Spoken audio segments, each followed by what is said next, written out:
Hello， 大家好，我们是草泥捏汉堡。2020年已经过去，祝大家2021年能够牛气冲天。今天就为大家带来搞笑农美们新不增加第30季第12集。今天的沙发很不一样，原本应是空无一物，却被灭霸占据。他收下小新递来的奶嘴，按在了手上。众人还没有反应过来，就已经化作了尘埃。只有小新成为了大佬身边最后的赢家。彩蛋结束，开始正片。春田镇的校车截止到现在已经有好些年头了，当时前来宣传的人还号称它有高科技，现在博是一辆已经过时的破车，外表不堪，里面十分混乱。孩子们在去学校路上日复一日整幺蛾子。今天上的是拳王争夺赛，也就是手掏2个石盒互相攻击。当孩子们对此兴奋不已时，小妹却与周边的环境格格不入，每天坐校车的过程对她来说都像是一种折磨，始终找不到一个一起做事的伙伴。孤独小妹唱着孤独的歌，孤独的望向窗外，竟然看到了一个吹黑管的女孩，远远的他们都看着对方相视一笑。又到了晚餐的时候，全家把用餐地点改到了电视机前。新妈解释是今夜节目很特别，是超燃超炸的美国忍者终极炸裂野兽。所有人的注意力全集中在了忍者上，根本没有人关注新小妹说了什么话。她说自己感觉冥冥之中要交一个新朋友，也没人替她感到高兴，全人都在讨论哪个忍者是最厉害的。看电视上那个星星一样捶胸的男人，新小妹就很奇怪，忍者第一要义不是要无声和隐身吗？或许她说的没错，但观众想看的就是他们吃瘪而已。孩子们的玩心永远不会消退。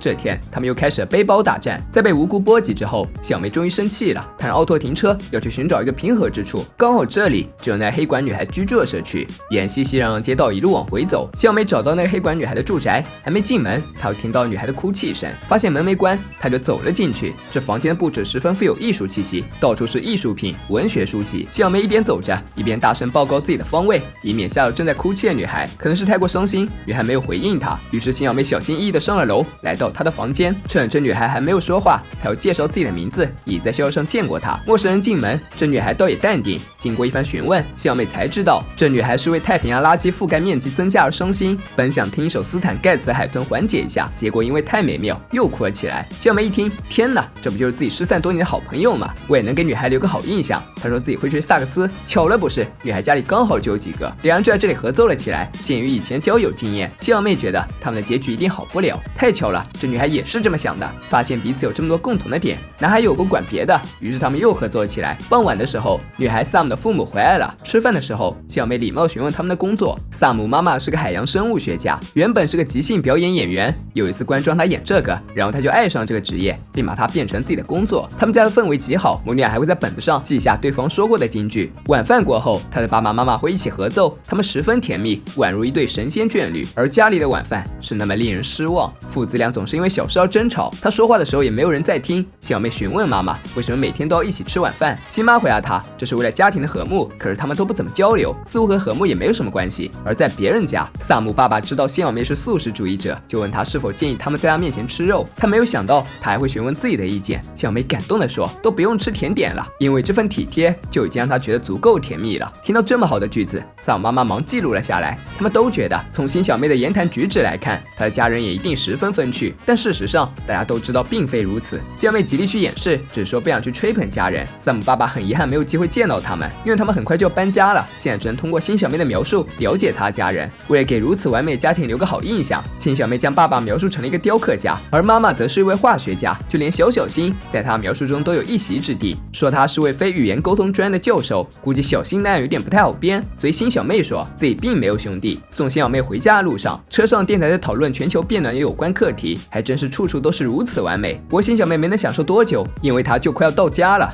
萨姆爸爸似乎对他爸爸很是感兴趣，就想前去拜会一下。新小妹自然不肯让他去见新爸，于是就说弗兰德是自己的爸爸。这家伙确实没让新小妹失望。等到萨姆父女俩离开后，他还嘟囔了新爸的名言：我恨愚蠢的弗兰德斯，气死了，气死了，连他自己都佩服自己的骗术。这天，小妹又来到了萨姆家，她带来了自己准备的告别礼——可食用太阳仪。不料萨姆也给她准备了一份礼物，一个魔方，解开后上面写着我们不搬家了。现在看来，他们又有机会去见新小妹的家人了。但是谎言已经铸成，维持现状的唯一办法就是再撒一个。新小妹说爸妈要去葡萄牙，巧了不是？萨姆的父母很喜欢葡萄牙，萨姆爸爸还准备打电话告诉他爸妈最爱的10大饼店。小妹没了办法，只得说葡萄牙是中转站，实际要去的是立陶宛。好在他们并没有去过这里。萨姆以为新小妹也要去，就准备向她道别，但这原本就是个幌子。于是新小妹就说她不去，而且要住在爷爷家。家。萨姆妈妈一听，那为什么不干脆住他们这里？这个满是艺术与文化的房间，还有一批漂亮小马作伴，对她诱惑太大了。于是邢小妹干脆一不做二不休，答应了下来。不过她说自己只能晚上7点半来，而且早上6点半就必须走，因为早晚都得上游泳课。当爸爸亲了她的额头，关上门后，小妹马上一跃而起，背上书包，骑上自行车来到了萨姆家。天不亮，又匆匆骑上自行车回到了自己家。辛妈有些惊讶，女儿起床如此之快，因为睡眠不足，小妹打起了瞌睡。不过也没什么，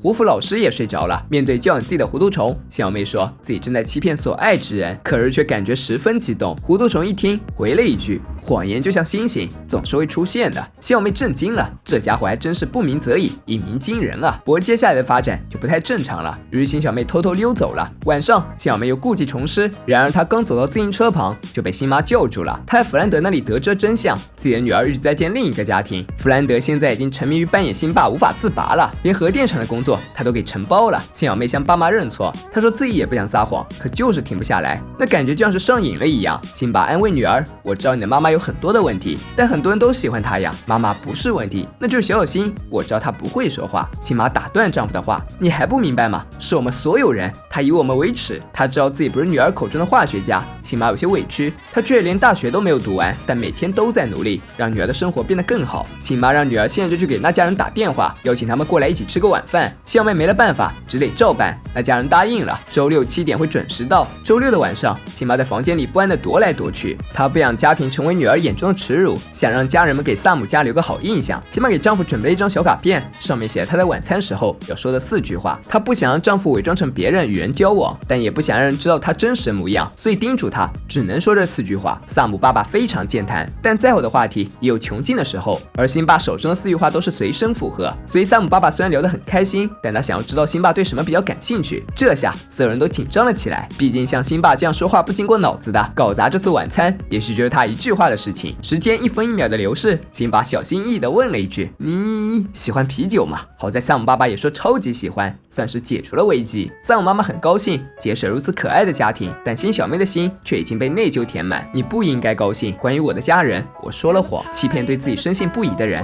感觉并不好受。辛小妹觉得这糟糕体验将会永远伴随自己。辛妈也同样不好受，因为父子俩的美好形象都是她营造出来的。但萨姆夫妇并没有太过在意。辛小妹有些奇怪，萨姆爸爸不好奇之前他说那个爸爸，也就是找弗兰德假扮的那次。说实话，萨姆爸爸真的就没有怀疑，他以为他爸爸头发掉光，然后又长重了不少。实话实说，让气氛变得有些压抑。于是小辛提议一起去他的新房间 happy， 这大家都趁着在看辛小妹时他改造的。之前这里被改造成了有大屏幕、有小泳池的地方，看起来萨姆一家也十分喜欢这个地方，这或许是一个完美结局。这个房间从此以后就成为了大家放松的地方。辛普森家挤满了想要上楼快活的人，现在辛爸想要进自己儿子的卧室也不行了。谎言就像星星，总是会出现的，一旦开始就只能用源源不断的谎言去圆。就像我们总忍不住拔身上的倒刺，本就想扯下一点点，没想到却越陷越深，到最后令自己痛苦不已。齿轮一旦开始转动，除非自己醒悟，否则在酿成大错之前，它绝不会自动停止。出于对这段关系的珍视，小妹选择了撒谎。她的本性或许是不想伤害任何人，但谎言只要说出口，就不由得自己控制了。或许在与人的交往中，我们都应该少一点套路，多一点真诚。